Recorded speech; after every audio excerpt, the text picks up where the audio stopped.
26,000 চাকরি বাতিলের পর সুপ্রিম কোর্টের নির্দেশ মেনে নতুন নিয়োগের বিজ্ঞপ্তি দিয়েছিল এসএসসি, কিন্তু তাতে বেশ কিছু আপত্তি তুলে হাইকোর্টে যান চাকরি প্রার্থীদের একাংশ। তাদের মধ্যে অপেক্ষমান তালিকায় ওয়েটিং লিস্ট থাকা প্রার্থীরাও ছিলেন। হাইকোর্টের বিচারপতি সৌমেন সেন এবং বিচারপতি স্মিতা দাসের ডিভিশন বেঞ্চ এই সংক্রান্ত সকল মামলা খারিজ করে দিয়েছে। আদালত জানিয়েছে সেই বিজ্ঞপ্তিতে হস্তক্ষেপ করা হবে না। এটা সত্য যে কমিশন এবং পর্ষদই বর্তমান অচল ব্যবস্থার জন্য দায়ী, কিন্তু দ্রুত শূন্যপদ পূরণ করার লক্ষ্য এখন, না হলে আগামী দিনে আরও জটিলতা তৈরি হতে পারে। এই নির্দেশকে চ্যালেঞ্জ জানিয়ে সুপ্রিম কোর্টে মামলা হয়। বিচারপতি সঞ্জয় কুমার এবং বিচারপতি সতীশ চন্দ্র শর্মার ডিভিশন বেঞ্চে সোমবার এই মামলার শুনানি হয়েছে।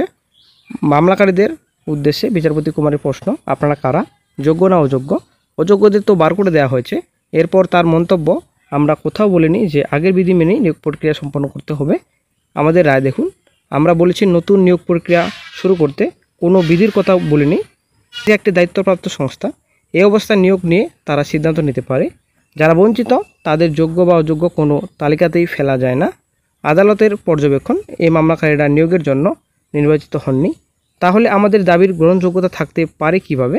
উল্লেখ্য, 2024 সালে সুপ্রিম কোর্টের তৎকালীন প্রধান বিচারপতি সঞ্জীব খান্নার বেঞ্চ 2016 সালের এসএসসির প্যানেল বাতিল নির্দেশ দিয়েছিল। তার ফলে 25,735 জন শিক্ষক এবং শিক্ষাকর্মীর চাকরি বাতিল হয়ে যায়। ওই বেঞ্চে প্রধান বিচারপতির সঙ্গে ছিলেন বিচারপতি কুমারও। সোমবার এই সংক্রান্ত মামলায় তার মন্তব্য আদালত বিবেচনা করেই রায় দেয়। সেই সময় প্রধান বিচারপতি রায় ঘোষণার আগে আমার সঙ্গে আলোচনা করেছিলেন। আমি সেই রায়ের সঙ্গেও সম্মত হয়েছিলাম। তারপর রায় ঘোষিত হয়েছে। দুঃখিত, আপনাদের দাবি মানতে পারছি না। এই মামলায় গ্রহণযোগ্যতা আছে বলে আদালত মনে করছে না, জানান বিচারপতি কুমার। বঞ্চিত চাকরি প্রার্থীদের তরফে বিকাশ রঞ্জন ছাড়াও এই মামলা লড়েছেন আইনজীবী ফিরদৌস শামীম।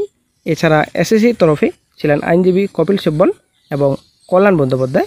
তো বন্ধুরা, আশা করি বুঝতে পারলেন, এই যে রিসেন্ট হাইকোর্টে যে নির্দেশ দেওয়া হয়েছিল যে শুধুমাত্র অযোগ্য চাকরি প্রার্থীরা বাদ দিয়ে আদার্স যে এক্সপিরিয়েন্সের ভিত্তিতে নাম্বার এবং আপনাদের এজ ইলেকশনের ব্যাপার রয়েছে, তো সব কিন্তু টোটাল মামলা কিন্তু খারিজ করেছেন। ঠিক আছে, কিন্তু হাইকোর্টের রায়কে চ্যালেঞ্জ করে সুপ্রিম কোর্টের দ্বারস্থ হয় বঞ্চিত চাকরি প্রার্থীরা। তারপরে কিন্তু আজকে চাকরি প্রার্থীদের আইনজীবীরা আজকে কিন্তু ভৎসনার শিকার হয়। স্কুল সার্ভিস কমিশনের নতুন নিয়োগের বিধিকে চ্যালেঞ্জ করে সুপ্রিম কোর্টে যে মামলা হয়েছিল তা খারিজ করে দেওয়া হলো। সেই সঙ্গে মামলাকারীদের উদ্দেশ্যে শীর্ষ আদালতের প্রশ্ন, সুপ্রিম কোর্ট কি জুয়া খেলার জায়গা? সুপ্রিম কোর্ট জানিয়েছে এসএসসির বিধিকে চ্যালেঞ্জ করে করা এই মামলার কোনো গ্রহণযোগ্যতা নেই, কারণ আদালত নির্দেশে কোথাও বলেনি পুরনো বিধি অনুযায়ী নিয়োগ করতে হবে। নিয়োগ বিধি নিয়ে সিদ্ধান্ত নেওয়ার অধিকার কমিশনের রয়েছে, জানিয়েছে আদালত। মামলার গ্রহণযোগ্যতা নেই শোনার পর মামলাকারীদের আইনজীবী বিকাশ রঞ্জন ভট্টাচার্য আবেদন প্রত্যাহার করে নিতে চেয়েছিলেন।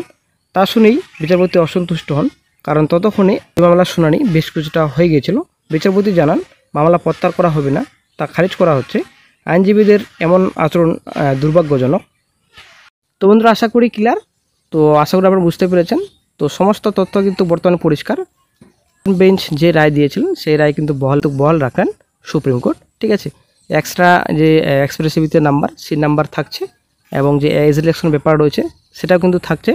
এবং তারপর আপনাদের এখানে 45% 50% যে নাম্বার রয়েছে এখানে, সেটা কিন্তু যে রুলস রয়েছে নোটিফিকেশন 2025 সালে, সেই রুলস হিসাবে কিন্তু থাকছে। ঠিক আছে, এখানে এজ ইলেকশনের ব্যাপার প্রবলেম ছিল অনেকটাই, সেই প্রবলেম কিন্তু বর্তমানে এখন থাকছে চাকরি হারাদের, চাকরি প্রার্থীদের। ঠিক আছে, তো বর্তমানে এখন অযোগ্য যারা ক্যান্ডিডেটস রয়েছেন তাদের শুধুমাত্র বাদ দেওয়া হয়েছে বর্তমানে।